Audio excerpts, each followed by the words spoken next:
नमस्कार, मैं Rajiv Yadav MG classes के यूट्यूब चैनल पर आपका बहुत बहुत स्वागत करता हूं। आज का हमारा टॉपिक है फूल या पुष्प। क्या होता है फूल या पुष्प, या इसमें किस प्रकार से प्रजनन होता है, इन सब चीज़ों को हम और देखेंगे। जो फूल होता है, फूल का अध्ययन क्या कहलाता है? फूल का अध्ययन कहलाता है एंथोलॉजी, तथा इसका उत्पादन क्या कहलाता है? फ्लोरीकल्चर। अब इस फूल में हमें पूरा देखना है कि फूल के जो भाग होते हैं मुख्यतः कौन कौन से भाग होते हैं, या इसके कौन कौन से भाग हैं जो प्रजनन में मुख्यतः सहायता करते हैं। तो जो पुष्प है, फूल है, इसके भाग जो होते हैं मुख्यतः 4 होते हैं। कौन कौन से? बाह्य दलपुंज, दलपुंज, पुंमंग तथा जायांग। अब जो ये बाह्य दलपुंज है, हम इस छोटे से डायग्राम के अनुसार देखेंगे इसको। जो बाह्य दलपुंज होता है ये कहाँ पाया जाता है? पुष्प के सबसे नीचे हिस्से में, जहाँ से पुष्प यानी कि उसका क्या होता है? पुष्पासन होता है, डंडी होती है। उसके बाद जो कलियों के नीचे वाला हरा हरा हिस्सा होता है, ग्रीन कलर का जो हिस्सा होता है, उसे हम क्या बोलते हैं? बाह्य दलपुंज। जो पुष्प को एक निश्चित सहारा देके रखता है या कलियों को संभाल कर रखता है। कली यानी कि दलपुंज। क्या होता है? दलपुंज। ये जो दलपुंज होते हैं पुष्प को आकर्षक बनाते हैं, पुष्प को कलरफुल बनाते हैं, सुगंधित बनाते हैं। जो कलियां लगी होती हैं फूल में, उसको क्या हम क्या बोलते हैं? दलपुंज। साथ में जो नीचे वाला देखा होगा, कलियों के नीचे एक हरा हरा हिस्सा होता है, हरी पत्तियों टाइप का होता है, उसे क्या बोला जाता है? बाह्य दलपुंज। अब इसके बाद क्या है? पुंमंग तथा जायांग। पुंमंग क्या होता है? पुष्प का एक नर जननांग होता है। क्या होता है? नर जननांग। यानी कि पुष्प में जो नर हिस्सा होता है उसे क्या बोला जाता है? पुंमंग। अब इस पुंमंग में क्या क्या होता है? पुंमंग में होता है पुंकेसर तथा परागकोश। क्या होता है? पुंकेसर तथा परागकोश। पुंकेसर परागकोश क्या पाया जाएगा? सबसे ऊपरी हिस्से में। इस परागकोश में क्या भरे होते हैं? परागकण। परागकोश में क्या भरे होते हैं? परागकोश में भरे होते हैं हमारे परागकण। इसके बाद जायांग जो होता है, जायांग ये क्या होता है? मादा जननांग। यानी कि जो फीमेल रिप्रोडक्शन पार्ट या जो हिस्सा होता है वह क्या होता है? जायांग। कहाँ पाया जाएगा? बीचम बीच पाया जाएगा। जो मादा जननांग हिस्सा है वह फूल के बिल्कुल बीचम बीच में पाया जाता है। अब इस जायांग के भी हिस्से होते हैं। कौन कौन से? अंडाशय, वर्तिका तथा वर्तिकाग्र। कौन कौन से होते हैं? अंडाशय होता है, वर्तिका होती है तथा वर्तिकाग्र होता है। किसके होते हैं? इन मादा जनन नर मतलब मादा जननांग होते हैं। अब क्या होगा?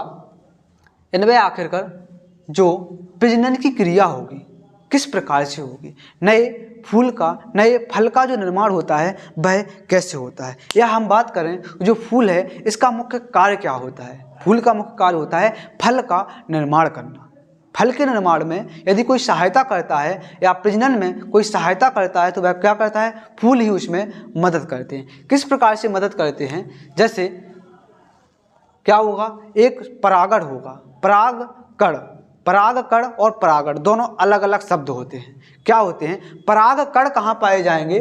जो हमने मादा नर जननांग पढ़ा है परागकोश।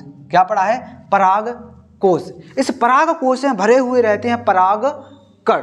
क्या भरे होते हैं? परागकण। जब ये परागकण यहाँ से परागकण कहाँ जाएंगे? वर्तिकाग्र पर पहुँचेंगे। एक फूल से परागकण उसी फूल या दूसरे फूल पर किसी माध्यम से पहुंचते हैं तो यहाँ से यहाँ तक की जो प्रक्रिया होती है उस प्रक्रिया को बोला जाता है परागण। क्या बोला जाता है उस प्रक्रिया को? यहाँ लिखा हुआ है हमने, क्या बोला जाता है उसको? परागण। अर्थात परागकोश से परागकण का वर्तिकाग्र तक पहुँचना, उस पहुँचने की प्रक्रिया को बोला जाता है परागण। अब ये परागण किसी भी माध्यम से हो सकता है, कैसे भी हो सकता है। जैसे एक तो होगा स्वपरागण, एक होगा परपरागण। स्वपरागण यानी कि जब उस फूल का, उस पौधे का, उसी फूल के परागकोश से परागकण अपने आप स्वतः वर्तिकाग्र तक पहुंच जाएं तो उसे बोलेंगे स्वपरागण। या एक ही फूल है, उसी फूल के परागकोश से परागकण निकलकर या वायु के माध्यम से, किसी के भी माध्यम से, हवा के माध्यम से, जल के माध्यम से, किसी कीट के माध्यम से एक पर अपने उसी फूल के परागकोश से परागकण पहुंच जाए कहाँ? वर्तिकाग्र तक, उसी फूल के वर्तिकाग्र तक, उसको हम बोलेंगे स्वपरागण। साथ में इसके अलावा यदि किसी दूसरे फूल के परागकोश से परागकण किसी के माध्यम से दूसरे फूल के वर्तिकाग्र तक पहुंच जाए, वर्तिकाग्र यानी कि मादा जनन अंग, वर्तिकाग्र तक पहुंच जाए तो उसे हम क्या बोलेंगे, पर परागण। यानी कि परागण की जो प्रक्रिया उसी फूल में हुई है तो उसे बोलेंगे स्वपरागण, और परागण की क्रिया यदि दूसरे फूल से दूसरे फूल में हुई है तो उसे बोलेंगे हम पर परागण। अब ये परागण की जो प्रक्रिया है वह किसी भी विधि से हो सकती है, कीट के माध्यम से हो सकती है, जल के माध्यम से हो सकती है, वायु के माध्यम से हो सकती है, चमगादड़ के माध्यम से होती है। अब जो कमल होता है, मुख्यतः कुछ क्वेश्चन पूछ लिए जाते हैं कि जो कमल है, कमल में प्रजनन किस प्रकार से होता है, तो उसमें जो होता है कीट के माध्यम से होता है। और जो बॉल्फिया है, छोटा पुष्प बॉल्फिया है, उसमें किसके माध्यम से होता है, वायु के माध्यम से परागण की क्रिया होती है। तथा संसार का सबसे बड़ा पुष्प रैफ्लेशिया, रैफ्लेशिया जो होता है, इस रैफ्लेशिया में जो परागण की क्रिया होगी वह किसके माध्यम से होती है, वह होती है हाथी के द्वारा। किसके माध्यम से होती है, हाथी के द्वारा उसमें परागण की क्रिया होती है। अब एक क्रिया के बाद हम आखिर देखेंगे कि एक क्यों है जो फूल है फल बनाने में निर्माण मदद करता है, किस प्रकार से मदद करता है, या एक फूल के बाद एक फल का निर्माण कैसे होता है। तो क्या होगा, निषेचन। क्या होगा, निषेचन यानी कि फर्टिलाइजेशन। जब फर्टिलाइजेशन होगा, निषेचन होगा, तो इस निषेचन की क्रिया में कौन कौन भाग लेगा, कौन कौन, एक परागकण तथा अंडा, दो हिस्सा भाग लेते हैं। कौन कौन से, परागकण तथा अंडा। अभी जो परागकण है ये कहाँ होते हैं, परागकोश के। निषेचन में मुख्यतः भाग किसने लिया, परागकण और अंडा। अब जो परागकण है ये क्या होता है, हमने देखा परागकण जो होता है नर का हिस्सा होता है, नर जननांग होता है। कहाँ पाए जाते हैं, ये पाए जाते हैं हमारे परागकोश के अंदर। परागकोश के अंदर क्या पाए जाते हैं, परागकण। साथ ही अंडा, अंडाशय में मादा जननांग है जो है अंडा, अंडाशय में क्या पाए जाते हैं, अंडा। 3 अंडा अंडाशय में पहले से मौजूद होते हैं। और निषेचन की प्रक्रिया में परागकोश से 2 परागकण आते हैं, 2 परागकण परागकोशी आते हैं तथा 3 अंडा अंडाशय में पहले से मौजूद होते हैं। अब निषेचन की प्रक्रिया में क्या होता है, इसके परागकण और अंडा जो मिलता है इसके बाद बनता है परिपक्व अंडाशय।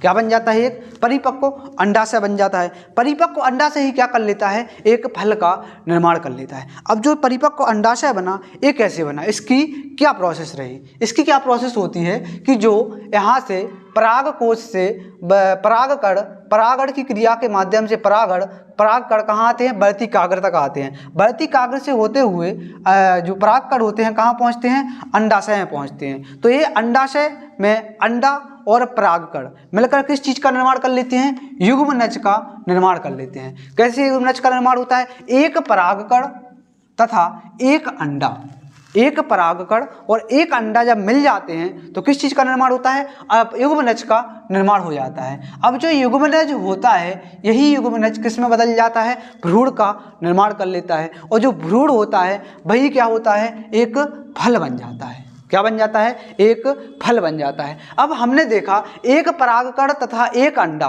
तो उपयोग में आ गई, युग्मनज बन गया, भ्रूण बन गया और फिर फल बन गया। लेकिन यहाँ 2 अंडा बचे हुए हैं, साथ ही 2 परागकण आए थे जिसमें से एक तो यूज हो गया। अब क्या बचा है, एक परागकण बचा है तथा 2 अंडा बचे हैं। तो एक परागकण तथा 2 अंडा मिलकर किस चीज़ का निर्माण कर लेते हैं, भ्रूण कोश का निर्माण कर लेते हैं। और जो भ्रूण कोश होता है यह क्या काम करता है, भ्रूण को भोजन देने का कार्य करता है। भ्रूण कोश के माध्यम से क्या होता है, भ्रूण को भोजन की आपूर्ति होती है। साथ ही क्या होता है, जो अंडाशय होता है, अंडाशय की बाहरी दीवार होती है या किस चीज़ का निर्माण कर लेती है, फल भित्ति का निर्माण कर लेती है। फल के बाहर जो भित्ति लगी होती है वह कौन निर्माण करता है, अंडाशय उस चीज़ का निर्माण करता है। इस तरीक़ा से क्या होता है, एक पूरे के पूरे फल का निर्माण हो जाता है। हम फिर से रिपीट करेंगे, जो परागण की क्रिया होती है, परागण कैसे होती है, यहाँ जो नर जननांग होता है परागकोश, परागकोश के अंदर पाए जाते हैं परागकण। परागकण जब किसी माध्यम से यहाँ नर मादा जननांग वर्तिकाग्र पर पहुँचते हैं, इस वर्तिकाग्र पर पहुँचने की क्रिया को ही परागण बोला जाता है। और परागण के बाद यहाँ पर 2 परागकण आते हैं। 2 परागकण कहाँ जाएंगे? अंडाशय में जाएंगे। इसके बाद क्या होगा? निषेचन की क्रिया होगी, युग्मनज बनेगा, भ्रूण बनेगा। भ्रूण के बाद क्या? भ्रूण कोश बनता है। भ्रूण कोश ही भ्रूण को भोजन देने का कार्य करता है। ये होगा हमारा टॉपिक, जो क्या पूरे फूल से लेकर हमने फल तक का कवर किया। यदि वीडियो पसंद आया हो तो लाइक करें, चैनल को सब्सक्राइब करें, साथ ही ज़्यादा से ज़्यादा लोगों में शेयर करें। धन्यवाद।